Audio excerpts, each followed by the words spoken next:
है अगर गुरुवर का सानिध्य पाना तो विद्यासागर.गुरु पर जरूर आना। शुद्धेभ्यः ओम नमः शुद्धेभ्यः ओम नमः शुद्धेभ्यः।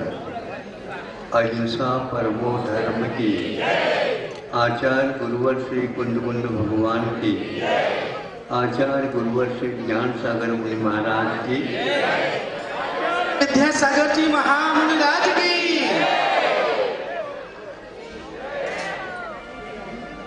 कल संक्षेप से आपके सामने विषय रखे थे। आज भी कुछ समय मिला है, प्रातः काल भी कुछ विषय आपके सामने रखे जाएंगे जो कल के ही पोषक तत्व है। कल ये कहा था दो प्रकार के चारित्र होते हैं, जो संयम और संयम, यह अविरत दशा में नहीं उत्पन्न होते हैं। यानी चतुर्थ गुण स्थान तक इनका कोई लेन देन नहीं होता। ये चारित्र होने की उपशम अथवा उपशम होने के फलस्वरूप उत्पन्न हुआ करते हैं। फिर भी कल एक बात कही थी, सम्यक वाचन चारित्र तो होता है, हाँ होता है। वह सम्यक दर्शन के साथ जो आवश्यक चारित्र संबंधी भावनाएं हैं वह अवश्य होती हैं, जो प्रशम, संवेग, अनुकंपा, आस्तिक आदि भावों के रूप में स्वीकार किया गया है। यह सम्यक दर्शन के साथ योग्य आचरण का द्योतक है। आचरण मैंने सभ्यता, यहाँ पर जो नैष्ठिक के बिना पाक्षिक सम्यक दृष्टि के पास ये हुआ करते हैं, क्योंकि पक्ष सत्य देव गुरु शास्त्र का ही रखता है, इसलिए उसको पाक्षिक कहा है।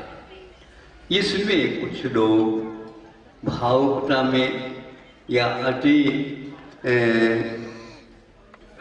अति विश्वास में आकर के क्षयोक्षम भाव को घटित करते हैं, तो क्षयोक्षम भाव सम्यक दर्शन की अपेक्षा से तो घटित हो जाएगा, औपशमिक भाव सम्यक दर्शन की अपेक्षा से घटित हो जाएगा, और क्षायिक सम्यक दर्शन की अपेक्षा क्षायिक भाव भी घटित होगा। लेकिन यह सब दर्शन संबंधी पक्ष है। चारित्र संबंधित जो कुछ भी है वह चतुर्थ गुण स्थान तक कुछ भी नहीं होता, इतना कल कहा गया था। किंतु पंचम गुण स्थानवर्ती श्रावक तो होता है, उसके बाद चारित्र तो कुछ आ गया, लेकिन वह संयम चारित्र आया है और कुछ नहीं आया। इसको क्षाविक भाव मानते हैं, लेकिन आचार्य अविरत सम्यक दृष्टि के लिए इसको भी स्वीकार नहीं करते। इसलिए अंश रूप में चारित्र को भी सम्यक दर्शन के साथ रख करके कुछ व्यक्ति आज भी घर में रह करके रत्नत्रय की भावना भा रहे हैं। भार क्या, वो तो प्राप्त है ऐसा कहते हैं। यह आगम विरुद्ध है। इस बात की ओर आप लोग सावधानी से सुन करके उत्तर दिया करो। यहाँ पर चारित्र का पक्ष कोई भी नहीं आया। यदि आता है आंशिक रूप में, या तो क्षयोक्षम सम्यक दर्शन के साथ क्षयोक्षम चारित्र भी मान लो, चारित्र अपने अविरत दशा में आगम ऐसा नहीं कहता है। इसलिए दूसरे पक्ष में ये एक और भी कहा जाता है, संयम ये औदिक भाव है। उन लोगों की ये बहुत बड़ी भूल है। आगम का एक प्रकार से उन्होंने अनादर किया है, क्योंकि संयम को औदिक भाव कहने वाला कोई भी ग्रंथ नहीं है। फिर क्या है, उसको क्षायोपशमिक भाव के अंतर्गत लेना है। ये बात अलग है, उसके साथ अवदैक भाव भी रहता है। कौन सा अवदैक भाव रहता है? तो दूसरे जो एक और चौकड़ी है प्रत्याख्यान, उसके कारण उस पंचम स्थान में अवदैक भाव भी है जो असंयम भाव माना जाता है। किंतु उसी संयम को असंयम भाव कहो, ये बहुत बड़ी भूल है। और बार बार वो ये कहते हैं ये तो संयम होकर के भी असंयम के समान है, क्योंकि पंचम स्थान में असंयम होता है। अप्रत्याख्यान का तो उदयाभाविक्षय अथवा अनुदय, और प्रत्याख्यान के उदय के साथ वो संयम होता है। ये क्षायोपशमी सम्यक दर्शन के साथ होते हुए भी एक प्रकार से चतुर्थ गुण स्थान में नहीं होता है। इस प्रकार चतुर्गुण स्थान को सार्थक नाम दिया है। कौन सा सार्थक नाम? अविरत सम्यक दृष्टि है। विरत सम्यक दृष्टि ऊपर वाले गुण स्थान में होते हैं, और अविरत सम्यक दृष्टि चतुर्थ गुण स्थान में होता है। और प्रथम और द्वितीय गुण स्थान में मिथ्या अथवा सम्यक आचरण चरित्र का अभाव रहता है। इस प्रकार उल्लेख होते हुए भी आगम का कई लोग इसमें अपने अति विश्वास अथवा हम ही स्वाध्यायशील है और कोई है ही नहीं। स्वाध्यायशील तो आप है, लेकिन स्वाध्याय के साथ आप क्या क्या मान रहे हैं इसकी बात है। मान्यता की दृष्टि से आप लोगों में ये जो घर कर रहे हैं, यह आपके भविष्य उज्ज्वल नहीं है, ये बता रहे हैं।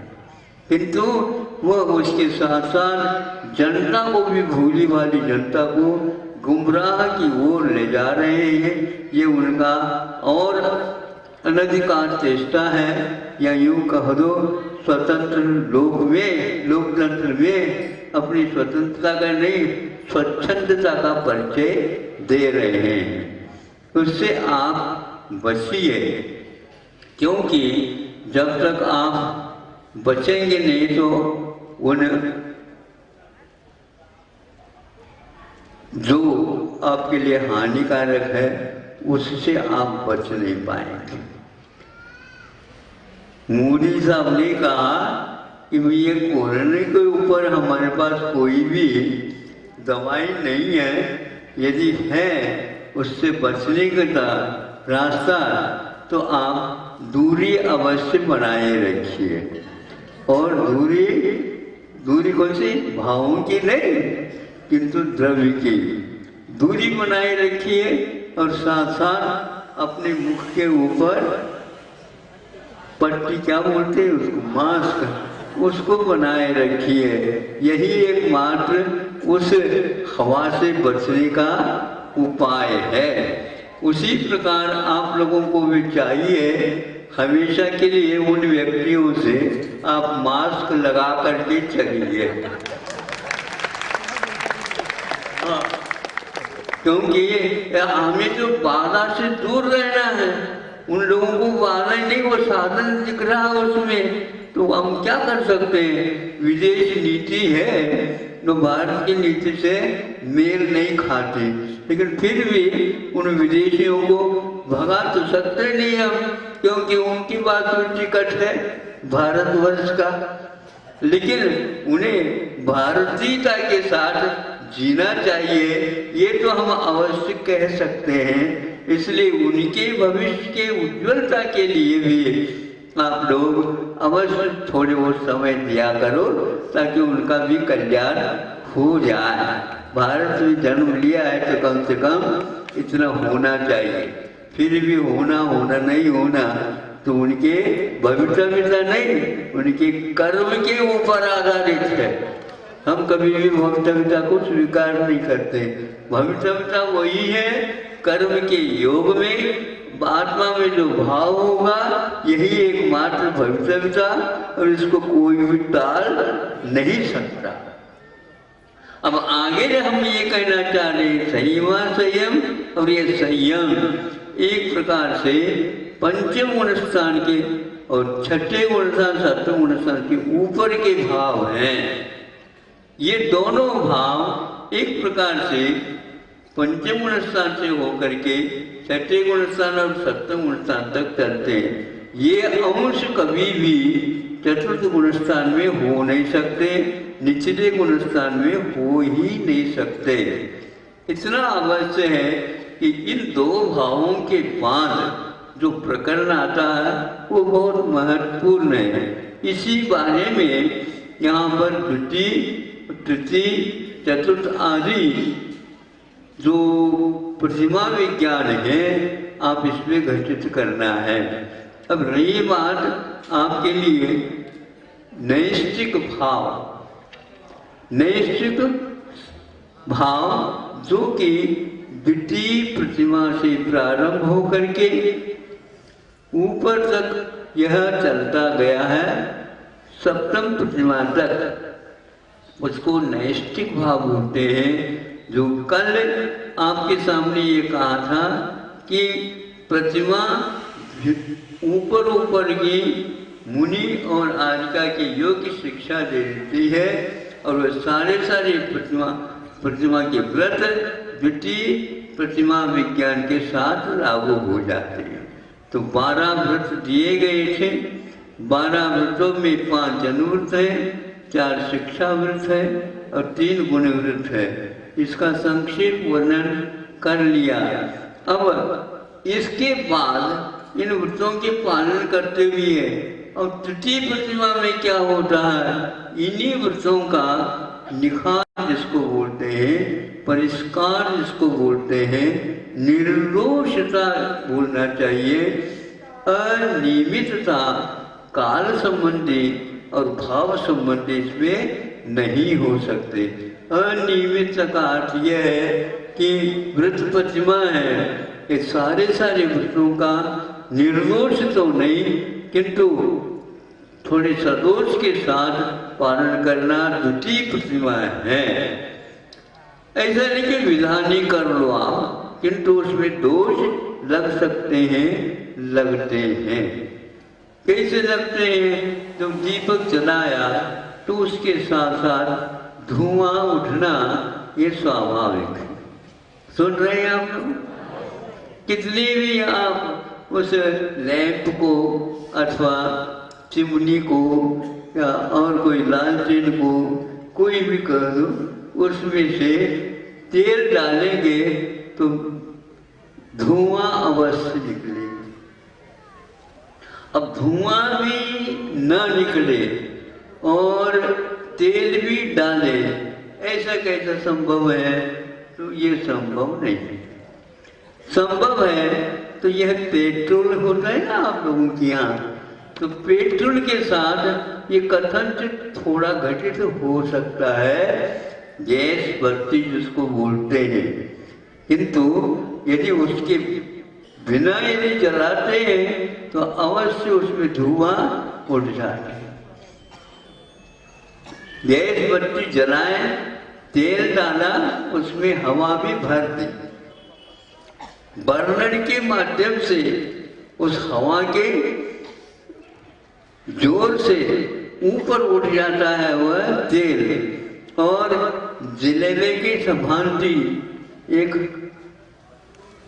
गोल गोल पाइप ऊपर की ओर आ जाते हैं। वहां तक घासलेट तेल उसमें है, तेल के रूप में। जो ही वहां उस नली को पार करके ऊपर आ जाता छेद में से, तो एकदम वहां पर अग्नि शुद्ध रहती है और उसमें वहां धुआं नहीं निकलता, सफेद सफेद ही दिखने में आ जाता है। ये उदाहरण इसलिए दे रहा हूं कि आपको समझना चाहिए कि क्षयक्षण भाव के साथ ये उठना अनिवार्य है, धुआं आदि उठना। किंतु कुछ धुआं एक प्रकार से कालीमा लैंप के कांच के ऊपर फैला देती है और कुछ नहीं फैलाते। नहीं फैलाते हुए भी उसको क्षयोपशमिक भाव ही हम कहते हैं। अप्रत्याख्यान और प्रत्याख्यान ये 8 कषाय हैं। थोड़े से आप गौर से सुनिए कि अप्रत्याख्यान का उदय का अभाव और प्रत्याख्यान का उदय का अभाव यह क्रमशः पंचम गुणस्थान में और ऊपरी 2 छठे और सप्तम गुणस्थान में नहीं होते। उदयाभावी क्षय का अर्थ एक प्रश्न में उदय में नहीं आने रूप जो वृत्ति है कषाय की उसको उदयाभावी क्षय कहते हैं। अनंतानुबंध के विषय में भी यही एकमात्र नियम लागू होता है। उसमें भी अनंतानुबंधी का सम्यक आचरण चारित्र के साथ उदयाभावी क्षय रहता है। दूसरा एक और विकल्प है तो वह थोड़ा सा विषयांतर होने के कारण उसको गौण करिए। तो ये उदय में नहीं आना, उदयावली में रह जाना, उसको उदयाभावी क्षय अथवा क्षयोपशमिक भाव कहते हैं। इस प्रकार होने से क्या लाभ होता है? लाभ तो यह है उसका उपशम नहीं होता, नहीं क्षय होता है, किंतु उदय में नहीं आने रूप वृद्धि रहती है। उदाहरण के लिए ये दे देता हूँ ताकि आपको यह विषय अवस्थित निश्चित रूप से स्मृति में रहेगा। आप लोगों ने अपने घर में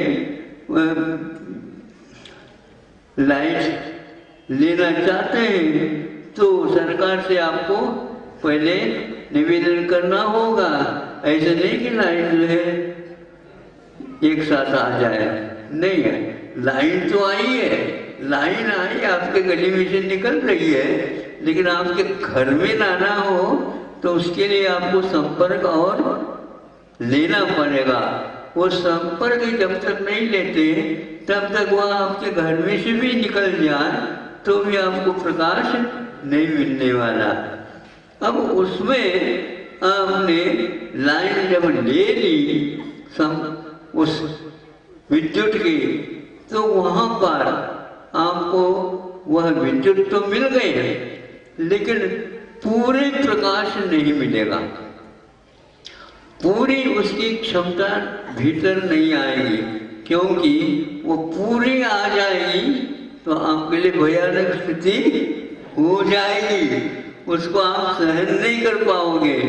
इसलिए बटन दबा दिया तो उसमें से थोड़ा वोल्टेज के रूप में मान लो 50 का लेना चाहते हैं, 100 का लेना चाहते हैं और कुछ कम बेसी लेना चाहते हैं, हेलोजन जैसे लेना चाहते हैं, चल जाएगा, लेकिन वह बहुत तेज होता है। उसी प्रकार क्षयोपशम भाव के साथ कषाय उदय में नहीं आते हुए उदयावली में होकर के वो चली जा रही है। जैसे विद्युत प्रवाह 50 के बाद और भी बहुत है उसमें, लेकिन वह बाहर नहीं आ सकते क्योंकि हमने उतना ही उसको खरीदा है, ज़्यादा खरीद नहीं सकते हैं। यदि डायरेक्ट ले ले, साक्षात ही ले ले तो वो कहते हैं उसको ए या बी, एसी और डीसी, ये राग और द्वेष के लिए लागू होते हैं। नहीं समझे? राग और द्वेष के लिए डीसी मतलब एक प्रकार से द्वेष जो होता है वह फेंक देता, झटका देकर के फेंक देगा, उसमें थोड़ी झटका तो लग जाएगा लेकिन वह बच जाएगा। लेकिन ये एसी तो है ना, वो है एक प्रकार से पकड़ लेती है, और कब तक पकड़ लेती है? जब तक आपके पास तत्व है तब तक तो पकड़ लेगी, फिर बाद में आपको छोड़ देगी, तब जीवन समाप्त होता है। ये राग द्वेष दो करंट है आपके यहाँ प्रवाहित हो रहे हैं। कभी कभी आंखें लाल हो जाती हैं, कभी कभी आंखें अनुराग से भर हो जाती है। अनुराग से भर जाने से दूसरा प्रभावित होता है, लेकिन जीवन पर्यंत फंस जाएगा वो, और वह शोषित करता चला जाएगा। बचियो राग द्वेष दोनों से, लेकिन पहले द्वेष से बचो, फिर बाद में राग से बचो। क्योंकि द्वेष से बचने से मित्रता जैसे हो जाती है तात्कालिक, और उसके द्वारा काम चल सकता है। इस प्रकार ये अप्रत्यय ज्ञान और प्रत्यय ज्ञान, इसके द्वारा जो क्षयोपशम होता है, वह क्षयोपशम भाव कभी भी क्षयोपशम सम्यक दर्शन के साथ क्षयोपशम चारित्र के भाव की व्याप्ति नहीं है। ये लिख लो आप, और जो स्वाध्यायशील होते हैं उनके सामने रखो। जो जो क्षयोपशम भाव होता है सम्यक दर्शन के, उसके साथ साथ चारित्र का भी आना चाहिए, तीन कार्य में नहीं आ सकता। इसलिए रत्नत्रय का सद्भाव मानना उनके लिए अभिशाप सिद्ध हो रहा है। अब देखो, देव की ही बात करते हैं, चारित्र की बात करते हैं, और शास्त्र की बात करते हैं, लेकिन बात अपनी बात रखते हैं। तो यह एक प्रकार से शासन को खरीदने का परम पुरुषार्थ है। परम पुरुषार्थ का इसके आगे और कुछ नहीं हो सकता। बोल रहे हैं समय सार और बोल रहे हैं अपना सार। आपके यहाँ सार में बंधी हुई गैया भी नहीं मानती आपको, क्योंकि ये गलत कर रहे हो आप। हमें भले ही सार में बांध दिया, लेकिन आप निस्सार में संसार में ही रुलेंगे। इसलिए विपरीतता है आपको। ये बात सिद्ध करने के लिए और वो अपना ग्रुप बना करके, अपने समूह बना करके काम किया जाता है। देखो, हर एक व्यक्ति अपने अपने दुकान में जो रखा माल है वही बेचना चाहता है। बेचिए, लेकिन एक्साइज ड्यूटी और हाँ जीएसटी ये तो आपको लागू होगा। और बल्कि यूँ कहने कि आप रख ही नहीं सकते इस प्रकार की बात, क्योंकि आगम में जो उक्त नहीं है उसको आप रखोगे अपनी पुष्टि के लिए, तो वह भले ही कुछ समय के लिए चलेगा, बाद में अवश्य वह फिर हो जाएगा। तो आगे हम दूसरी के लिए स्वाध्याय तो हम नहीं कर रहे हैं। स्वाध्याय की चर्चा, इसका अर्थ यह है स्व का अध्याय होना चाहिए, पर का अध्याय नहीं। दूसरे को समझाने के लिए स्वाध्याय नहीं होता। महाराज आप उपदेश देते हैं, पर के लिए देते हैं, हम उपदेश देते हैं स्वाध्याय के काल में। तो स्वाध्याय के काल में उपदेश देते हैं। मैं स्वयं भी मुझे स्वाध्याय करना है, उपदेश के बहाने मेरा अपना भी काम हो जाता है, और आप लोगों का भी होता है तो होता है। मैं आपके लिए बोल रहा हूँ ऐसा नहीं है, मुझे तो उसका सार निकाल करके उसका चिंतन करना था। आप लोग आ गए तो आपके लिए भी मिल जाएगा, लेकिन आपके लिए ही है, ऐसी बात धारणा मत बनाओ। तो क्षयोपशम सम्यक दर्शन जहाँ तक होता है वहाँ पर संयमाश्रय और संयम होता है, ये कोई नियम नहीं है। इतना अवश्य है, संयम जहाँ रहता है, शायद सम्यक दर्शन भी हो सकता है, उपशम सम्यक दर्शन भी हो सकता है। एक बहुत बड़ी भूल ये और भी चल रही है, क्योंकि ये है कि सर्वप्रथम सम्यक दर्शन को देखो, सम्यक ज्ञान सम्यक चारित्र तो बाद में आ जाएंगे। यह उनकी बिल्कुल आगम विरुद्ध धारणा है। इससे आप बच सकते हैं। वो बचे तो बहुत अच्छा है, नहीं बचे तो उनका भविष्य ऐसा ही होगा, इसमें कोई संदेह नहीं। क्योंकि सम्यक दर्शन के साथ यदि आप सम्यक चारित्र को भी मानना चाहते हैं तो उसके लिए तत्संबंधी कषायों का उपशमनादि होना अनिवार्य होता है। वह नहीं हुआ तो कभी भी वह सम्यक दर्शन तो रह सकता है, तो चारित्र प्राप्त नहीं हो सकता, क्योंकि यह चारित्र एक प्रकार से संयम के जो घातक चौकड़ी है उनके बारे में कहा जा रहा है। और वह अविरल सम्यक दर्शन की अवस्था में कभी भी इसकी कुछ भी गठन बढ़न हो नहीं सकता। ऐसा विश्वास रखना ही संवर तत्व का और निर्जरा तत्व का गाढ़ श्रद्धान माना जाता। इससे विपरीत जो कहता है उसके पास तत्व श्रद्धान है ही नहीं, वो केवल दूसरे को ही तत्व श्रद्धान की ओर आकृष्ट करना चाहता है। इसमें भी उसका उपकार का यदि भाव है सात्विक तो भी इसका कल्याण हो सकता है, लेकिन उसका कल्याण बहुत कठिन लगता है, क्योंकि उसने उस पक्ष को जिस पक्ष का वर्णन आगम में नहीं है उसका समर्थन करने में लगा हुआ है। बहुत सारे व्यक्तियों को क्षोभम तो होता नहीं, किंतु कुछ लोगों को क्षोभम द्रव्य श्रुत के अपेक्षा से बहुत हो जाता है, लेकिन उनका वह अपने लिए किसी प्रकार से काम में नहीं आता है। यह कोई भी स्वादिष्ट कोई पदार्थ बनाया आपने और अपने अपने पात्र में रखा है और उसमें एक चम्मच भी रखा है, आप बताओ चम्मच को उस व्यंजन का स्वाद आता है? सुन रहे कि नहीं आप लोग? खाओ तो कहो, क्या आता स्वाद आता है? नहीं, स्वाद तो चम्मच को नहीं और उसी में वह रहता है।